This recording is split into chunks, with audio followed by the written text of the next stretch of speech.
Assalamualaikum warahmatullahi wabarakatuh. Alhamdulillahirabbil alamin wa bihi nasta'in wa ala umuri dunya waddin. Shalawatu wassalamu ala asyrofil anbiya'i wal mursalin sayyidina wa maulana Muhammadin wa ala alihi wasahbihi ajmain, amma ba'du. Baik, untuk yang pertama saya akan membahas tentang apa itu pengertian dari statistik sosial serta sejauh mana ruang lingkup dari statistik sosial. Statistik sosial merupakan sebuah sekumpulan angka maupun metode cara dalam penganalisaan pengelolaan dari sebuah angka-angka dari daftar suatu grafik. Dan menurut para ahli sendiri, menurut Anderson dan Bancroft, bahwasanya statistik sosial merupakan ilmu atau paham yang mempelajari tentang perkembangan serta juga metode untuk pengumpulan ataupun penginterpretasian dari sebuah data kuantitatif, sehingga dapat memungkinkan bahwasanya kesalahan ataupun kekeliruan dari kesimpulan data yang diperkirakan. Sejauh mana ruang lingkup dari statistik sosial? Statistik sosial sendiri memiliki dua fungsi. Yang pertama yaitu fungsi deskriptif dan fungsi interferensial.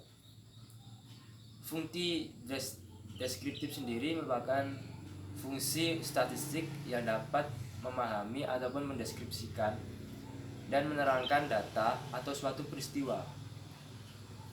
Akan tetapi dalam suatu penelitian tersebut, dalam suatu penyelidikannya tidaklah sampai dari pengambilan kesimpulan. Dan kalau fungsi interferensial itu fungsi yang statistik yang fungsinya dapat meramalkan dan diambil dari sebuah fungsi deskriptif. Bahwasanya fungsi interferensial itu sebagai pengontrol dari keseluruhan populasi yang berdasarkan data atau gejala peristiwa yang terjadi. Ataupun dari fungsi interferensial juga didapatkan suatu eksternasi dari sebuah hipotesis. Yang kedua yaitu pengertian populasi, pengelompokan populasi dan sampel. Populasi sendiri memiliki artian merupakan keseluruhan dari objek penelitian yang dapat berupa manusia, hewan, tumbuhan, gejala, dan lain sebagainya. Sehingga kita harus mendefinisikan populasi dengan sangat jelas dan tepat, karena populasi sendiri sangatlah beragam artian. Dan populasi berdasarkan keadaannya itu ada populasi homogen dan heterogen. Populasi homogen adalah populasi yang memiliki kecenderungan sifat yang relatif sama. Sehingga seumpama seperti diambil contoh, kita ingin meneliti suatu kopi ataupun larutan yang manis. Di dalamnya sudah terkandung cairan pemanis, sehingga kita penelitiannya itu sama. Sedangkan populasi heterogen itu kecenderungan memiliki sifat yang relatif berbeda.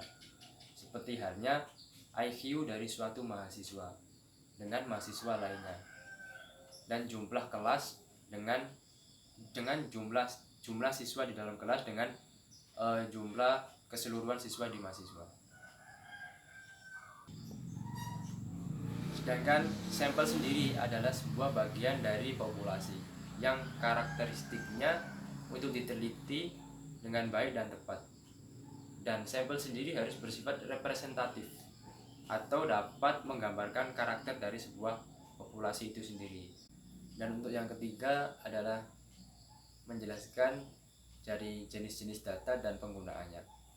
Data berdasarkan cara memperolehnya itu ada data primer dan data sekunder. Data primer adalah data yang baru dikumpulkan langsung oleh orang melakukan suatu penelitian ataupun langsung dari orangnya tersebut.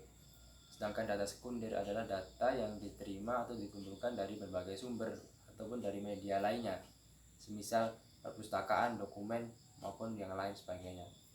Dan yang kedua adalah jenis data berdasarkan sumbernya. Ada data internal dan eksternal. Data internal sendiri merupakan data yang didapat dari suatu organisasi, penggambaran keadaan organisasi tersebut misalnya, dan jumlah pegawai maupun modal, jumlah produksi dan sebagainya. Sedangkan data eksternal itu yang didapatkan dari suatu organisasi yang menggambarkan berbagai faktor dapat mempengaruhi kinerja, organisasi tersebut, misalnya informasi tentang daya beli masyarakat dan lain sebagainya. Yang ketiga ada jenis data berdasarkan sifatnya, yaitu ada data kualitatif dan kuantitatif. Data kualitatif adalah data yang dinyatakan dalam bentuk verbal maupun simbol dan biasanya didapat dari sebuah deskripsi dan itu bukan berupa angka. Sedangkan data kuantitatif adalah data yang relevan dalam jumlah angka dan berbentuk angka sendiri. Contohnya harga saham dan nilai pendapatan dan lain sebagainya. Itu dapat diukur melalui angka. Yang keempat, data berdasarkan pengumpulannya itu ada dua, yaitu data cross section dan data berkala. Yang keempat, ada pengertian dari variabel, jenis dan penggunaannya. Jadi variabel sendiri merupakan suatu metode atau objek yang digunakan untuk sebuah pengamatan dan hasilnya itu berupa data atau bisa disebut dengan data. Dan biasanya variabel itu bersifat intervensi maupun rentan. Jenis variabel sendiri ada variabel bebas, variabel terikat, variabel aktif, dan variabel atribut.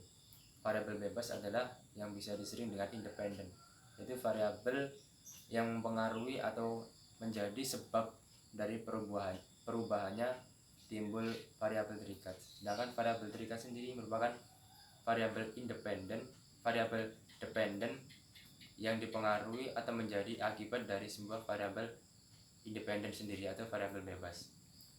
Kalau variabel aktif itu adalah variabel yang dapat dimanipulasi atau dapat berubah.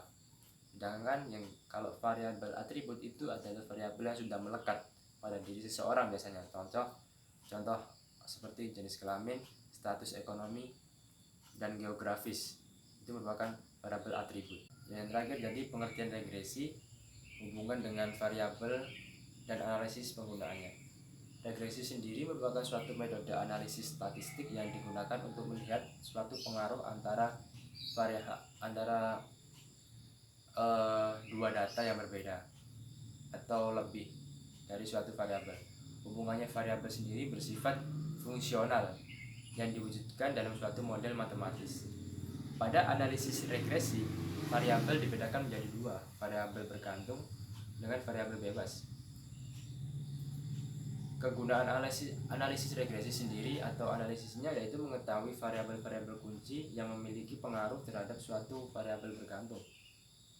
Adapun tahap regresi dengan perumusan suatu masalah, penyeleksian variabel potensinya yang relevan, sehingga hubungan variabel dengan regresi sangatlah berketerkaitan. Analisis kasusnya dari suatu regresi sendiri, bila mana kita ingin mengetahui kesamaan dari variabel X dan Y, maka kita bisa menggunakan rumus-rumus dari suatu variabel sendiri yang ada dalam suatu regresi sendiri. Sekian dari saya, mohon maaf bila ada salah kata, perbuatan maupun perkataan yang tidak saya sengaja. Akhirul kalam, wallahu muwaffiq ila aqwamit thoriq. Assalamualaikum warahmatullahi wabarakatuh.